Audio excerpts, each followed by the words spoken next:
एवढे निर्माण करणारा किती हुशार. चार चार डोके आणि चार चार डोक्यावाल्याला जर देव कळत नसेल तर एका डोक्यावाल्याला कळत का? ब्रह्मादिका न कळे को.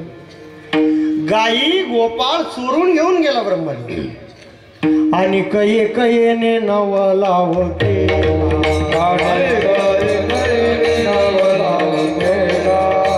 काला वाटिता तो विधाता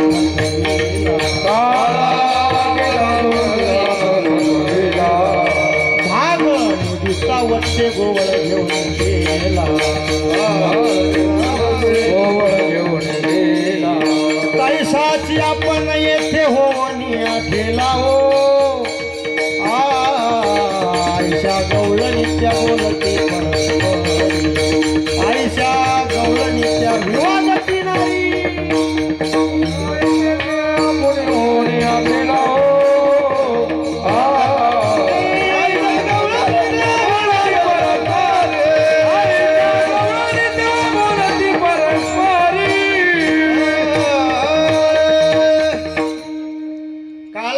असताना ब्रह्मदेवानी गोवळ म्हणजे गोपाळ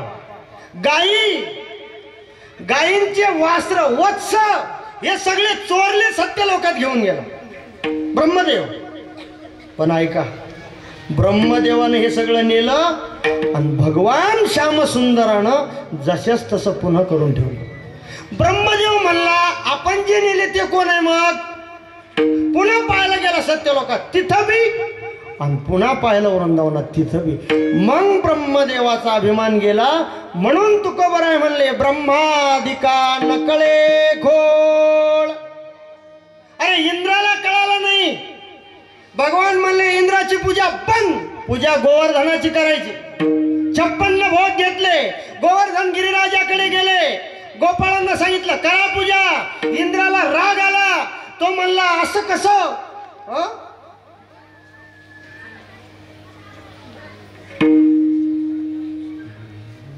माझेच माणसं सतत माझी पूजा करणार आहे. मी किसण्यानं घोटाळा केला ना. याचा राग कोणाला आला? इंद्रदेवाला.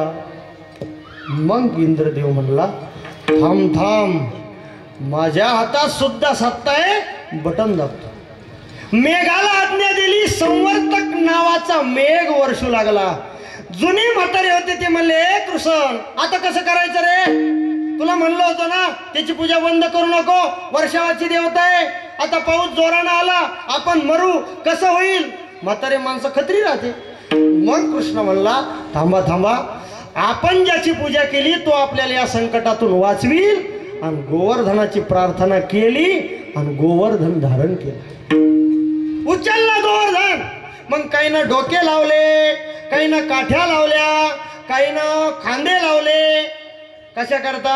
हा असा उचललेला राहिला पाहिजे म्हणून. आणि भगवंतांना फक्त काय लावली? रंगळी लावली.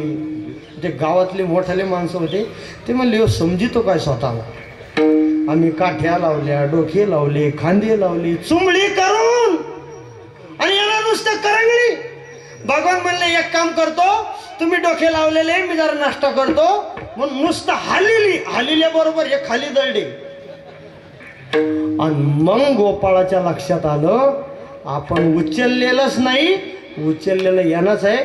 बसा आपलं खाली. सगळे बसून घेतले आणि मग चर्चा केली. गिरी गोवर्धन येणे उचली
भगवंताची सगळी कारकिर्दी आहे.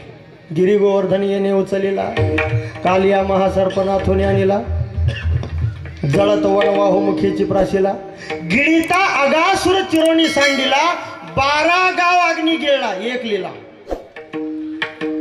आगासूर जो होता मोठा भयंकर अजगर आला होता त्याला सुद्धा फाडलं, दुसरी लिला.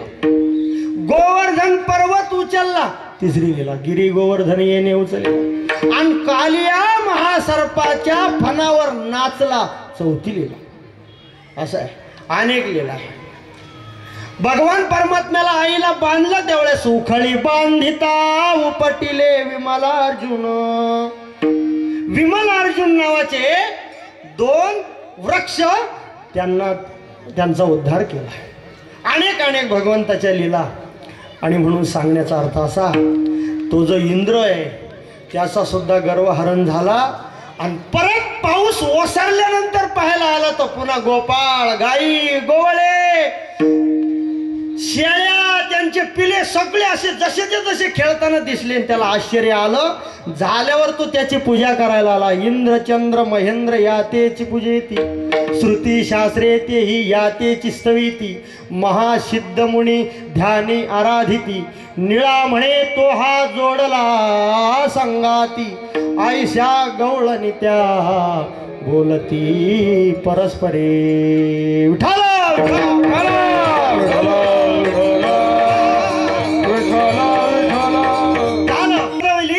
पण याचं ते स्वरूप होतं कसं अभंगाचं दुसरं चरण. मोरी बाबा मोरी बाबा हे कोठे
आणखी एक 15 मिनिटं आपल्याला वेळ आहे. सर्वांनी शांततेत श्रवण करा. मोहरी पावा वाहे काठी, पहिल्यासारखा करा आवाज. धावे पाठी गायीच्या, त्याच्याजवळ मोहरी आहे आणि पावा आहे. पावा, मोहरी आणि पावा हे दोन्ही वाजवण्याचेच अशा प्रकारचे आहे, वाद्य वाजवण्याचे आहे. पावा आणि मोहरी. मोहरी म्हणजे तुमच्याकडे शेतात येते त्या मोहऱ्या नाही. फक्त फरक असा आहे, 2 पद्धतीने पावा वाजवला जातो. एक तर सरळ धरून, कसा सरळ धरून तुम्ही बिडी पिता तसा. बिड्या पिण्याचे बी 2 प्रकार आहे, सरळ आणि आशी. आशी म्हणजे याच्यात राहते. कलाकार लोक आहे मार. असं धुपण सोडिते नाकातून तोंडातून. तुम्ही एवढंच पाहिलं असेल, मी याच्यापेक्षा वेगळं पाहिलं. कानातून बी अवघड आहे. मग आता इतकं बाहेर निघत असन तर आत किती असन. व्यसन करू नका. आमच्या गुरुजी मारुती बाबांचं एक वाक्य आहे, व्यसन मुक्ती जीवन हे परमार्थातलं पहिलं पाऊल. परमार्थातलं पहिलं पाऊल. इथं येऊन जर रपाट असन, गांजा बिड्या दारू चालली चाल, तसं नाही. मला व्यसन मुक्ती जीवन. ऐका, मोहरी असा पावा वाजवायचा, असा आणि एक असा. दोन्ही पद्धतीचे वाजवण्याचे ते वाद्य भगवंताच्या जवळ आहे. मोहरी पावा वाहे काठी, हातामध्ये काठी आहे, धावे पाठी गायीच्या. त्याने जर मुरली वाजवली तुझ्या मुरलीची ध्वनी अकल्पित पडली काणी. विवळ झाले अंतःकरणी मी घरधंदा विसरले. आहारे सावळिया कैसी वाजवली मुरली. मुरली नोहे केवळ बाण, तिने हरिला माझा प्राण. देवानं मुरली वाजवल्या बरोबर यमुना जळ स्थिर स्थिर वाहे. यमुनेचं पाणी स्थिर स्थिर वाहत. रवी मंडळ चालता स्तब्ध होय. एके दिवशी भगवंतानी वृंदावनामध्ये मुरली वाजवली. एका घरी मुलीला पाहण्यासाठी पाहुणे आलेले होते. लक्षपूर्वक ऐका, एवढीच एक लीला सांगणार आहोत. आले, सुनबाई पाणी घेऊन आली. सासरा मोठा आगडबाप होता. शरीर महाराज रपसप माणूस, 7-8 फुटाचा माणूस. शरीरही तसं काही काही उंच असते पण उगा लाकडावणी राहते. पण काही काही उंच बी शरीर बी धिप्पाड. हे अण्णावानी रुबाबच पडतो महाराज. केवढा बी महाराज असू द्या, त्यानं पाहिलं का गार.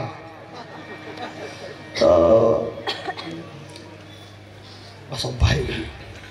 आणि पुन्हा एवढ्यावर नाही महाराज, मिशा तुमच्या तरी बरे, त्याच्या अशा मुसाळावानीच.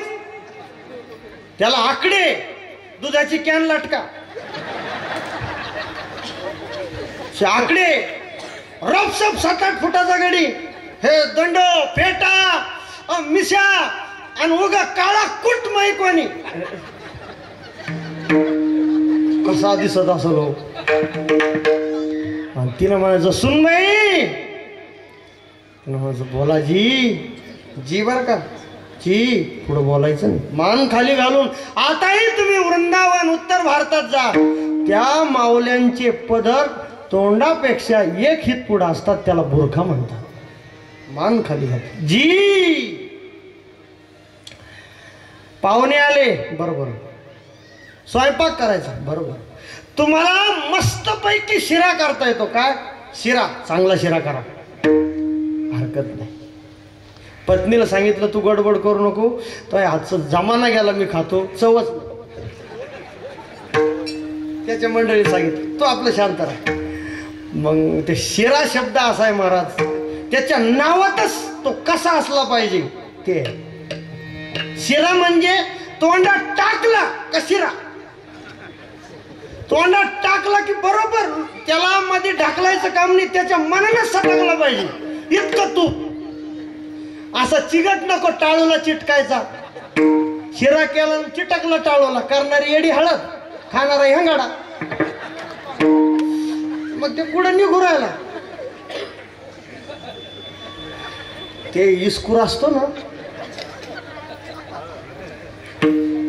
तो लावला टाळूला मग काढला शिरा.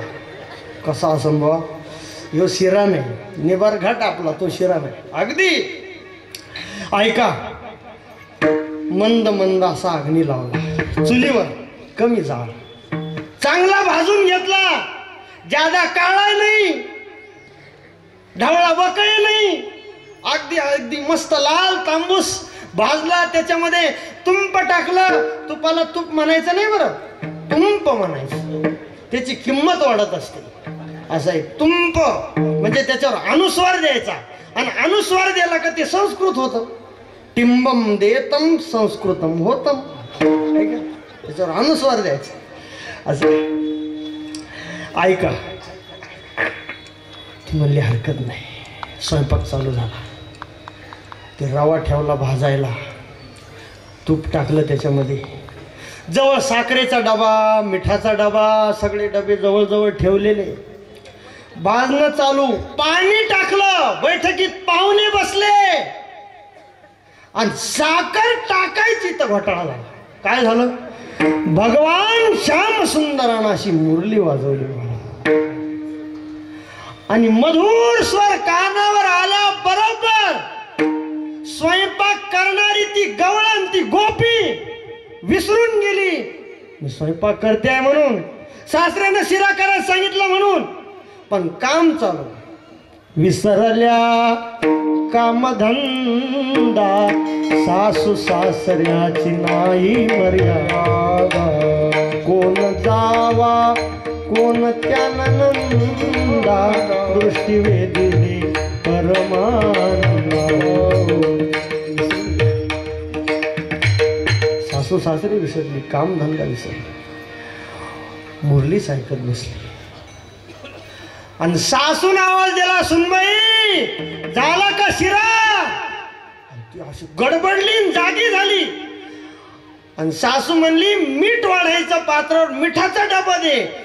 डबा द्यायला लागली तर तिच्या लक्षात आलं साखरी ऐवजी तिनं मिठच टाकलं. गोड झाला संकाव शिरा. ते सासूनं डबा नेला, सून त्या डब्याकडे पाहायला लागली, मिठाचा पत्ता नाही. आणि सासरा म्हणजे यमाचाच अवतार. आणि आता लोक पोरगी गँगणी असल्यामुळं 2-4 सोयरिकी मोरड्या. आता जर काही झालं तर आपली खैर नाही. सासू सासऱ्याच्या पुढे सुनांवर मान करायचा अधिकार नव्हता. द्वापर युग होतं ते. आता पोराच म्हाताऱ्याला घोळीतो त्याच्यामुळे सुना अहो ग विठाला विठाला दे शिरा. तिच्या मनात आला आता हा शिरा वाढायचा नाही, विचारच करते. तेवढ्या सासूनं कढई उचलली बिन लगे वाढायला. पण ती पुढचा विचार करत होती, देवा पाहुण्याला खाऊ दे पण सासऱ्याला नको खाऊ दे. तिला वाटलं सासरा पंक्तीत बसलेला नसन, पण तिनं पाहिलं तर तो रूमने पहिल्याच पात्र कपडे काढून अडप सडप गडी. हात जोडले, मनातून विचार करायला लागली काही का होईना पण यांचं जेवण करणं रद्द झालं पाहिजे. मग एखाद्याला अटॅक आला तरी. तिचा अशी प्रार्थना चालली. महाराज सासऱ्याला वाढलं, ताटाला पाणी फिरलं आणि ती म्हणली यांनी सगळं खावं पण शिरा खाऊ. त्या सासऱ्यानं महाराज सगळं सोडून पहिलाच घास तिची पाहत होती त्या पडवी. तू उचलला महाराज, मिशालोक नेला. मिशाकडं पाहिल्यावर गेला तर घामच आला.